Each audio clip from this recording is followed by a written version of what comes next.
História da Redenção, capítulo 7. Sete e Enoque.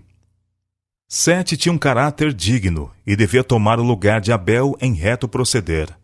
Contudo, era filho de Adão, como o pecaminoso Caim, e não herdou da natureza de Adão mais bondade natural do que Caim herdara. Nasceu em pecado, mas pela graça de Deus, e recebendo os fiéis ensinamentos de seu pai Adão, honrou a Deus, fazendo sua vontade. Separou-se dos corruptos descendentes de Caim e lutou, como teria feito Abel caso vivesse, para volver a mente dos homens pecadores à reverência e obediência a Deus. Enoque era um santo homem, servia a Deus com singeleza de coração, compreendeu a corrupção da família humana e separou-se dos descendentes de Caim, reprovando-os por sua grande maldade. Existiam na terra aqueles que reconheciam a Deus e o temiam e adoravam. Mas o justo Enoque era tão afligido pelo crescente mal da impiedade que não se associava com eles diariamente, temendo ser afetado por sua infidelidade e que seus pensamentos não considerassem a Deus com a santa reverência que era devida ao seu exaltado caráter. Seu coração se agitava ao testemunhar diariamente como pisavam a autoridade de Deus. Decidiu separar-se deles e gastar muito de seu tempo em solidão, a qual devotava à reflexão e oração. Ele esperava diante do Senhor e orava para conhecer sua vontade mais perfeitamente, para poder realizá-la. Deus se comunicava com Enoque mediante seus anjos, dando-lhe instrução divina. Fez-lhe saber que não suportaria para sempre a rebelião do homem, que seu propósito era destruir a raça pecadora, trazendo um dilúvio de água sobre a terra. O puro e amável jardim do Éden, de onde nossos primeiros pais foram expulsos, permaneceu até que Deus se propôs destruir a terra pelo dilúvio. Deus plantara o jardim e o abençoara especialmente, e em sua maravilhosa providência removeu da terra, e o fará voltar outra vez à terra, mais gloriosamente adornado do que antes de ser removido. Deus se propôs preservar uma espécime de sua perfeita obra criadora livre da maldição com que amaldiçoar a terra. O Senhor abriu mais amplamente para Enoque o plano da salvação, e pelo espírito de profecia, e transportou-o através das gerações que viveriam depois do dilúvio, mostrando-lhe os grandes eventos relacionados com o segundo advento de Cristo e o fim do mundo. Enoque estivera perturbado com respeito aos mortos. Parecia-lhe que os justos e os ímpios iriam para o pó juntamente, e que este seria o seu fim. Não podia ver claramente a vida do justo além da sepultura. Em visão profética foi instruído com relação ao Filho de Deus, que devia morrer como sacrifício pelo homem. E foi-lhe mostrada a vinda de Cristo nas nuvens do céu, acompanhado pelo exército angelical, a fim de dar vida aos justos mortos e resgatá-los de sua sepultura. Viu também o estado corrupto do mundo, no tempo em que Cristo apareceria pela segunda vez, que haveria uma geração jactanciosa, presumida, voluntariosa, arregimentada em rebelião contra a lei de Deus, e negando o único Senhor Deus e nosso Senhor Jesus Cristo, pisando seu sangue e desprezando sua expiação.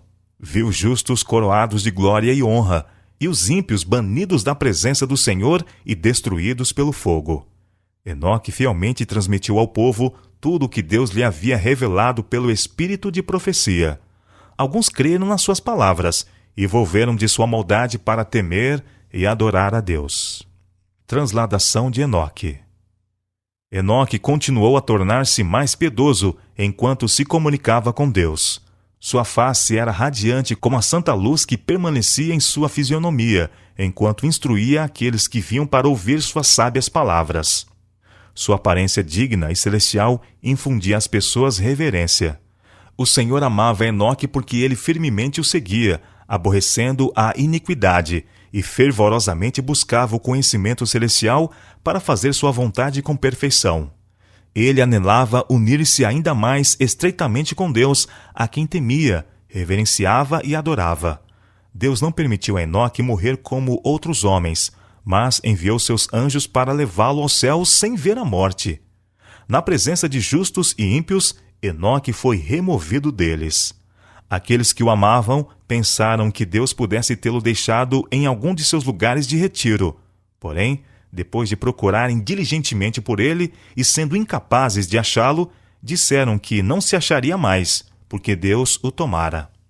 O Senhor ensina aqui uma lição da maior importância pela trasladação de Enoque, um descendente do decaído Adão, que seriam recompensados todos que pela fé confiassem no sacrifício prometido e fielmente obedecessem a seus mandamentos.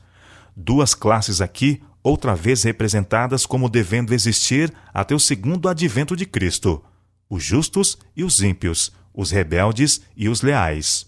Deus se lembrará dos justos que o temem. Em consideração a seu amado Filho, ele os estimará e honrará, dando-lhes a vida eterna. Mas os ímpios, aqueles que pisam sua autoridade, ele os cortará da terra e os destruirá, e serão como se nunca tivessem existido.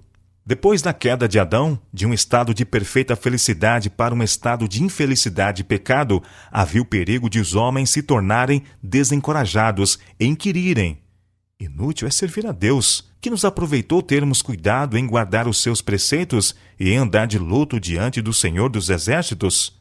Uma vez que a maldição celeste repousa sobre a raça humana e a morte é a porção de todos nós?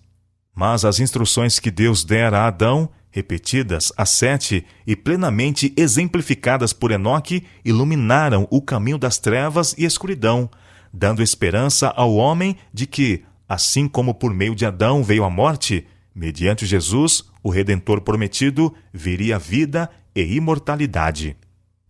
No caso de Enoque, os desalentados fiéis foram ensinados que, embora vivendo entre pessoas corruptas e pecadoras, que estavam em aberta e ousada rebelião contra Deus, seu Criador, contudo, se lhe obedecessem e tivessem fé no Redentor prometido, eles podiam proceder com justiça, como o fiel Enoque, ser aceitos por Deus e, finalmente, exaltados ao seu trono celestial.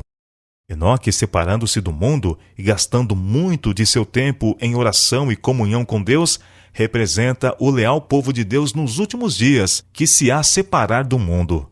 A injustiça deverá prevalecer em terrível extensão sobre a terra. Os homens se dedicarão a seguir toda a imaginação de seu corrupto coração e impor sua enganosa filosofia e rebelião contra a autoridade dos altos céus. O povo de Deus separar-se-á das práticas injustas dos que os rodeiam e procurará a pureza de pensamentos e santa conformidade com sua vontade, até que sua divina imagem seja refletida neles. Como Enoque, estarão se preparando para a trasladação ao céu. Enquanto se esforçam para instruir e advertir o mundo, eles não se conformarão ao espírito e costume dos descrentes, mas os condenarão por meio de seu santo procedimento e piedoso exemplo.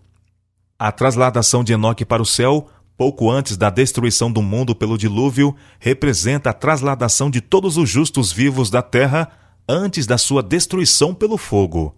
Os santos serão glorificados na presença daqueles que os odiaram por sua leal obediência aos justos mandamentos de Deus.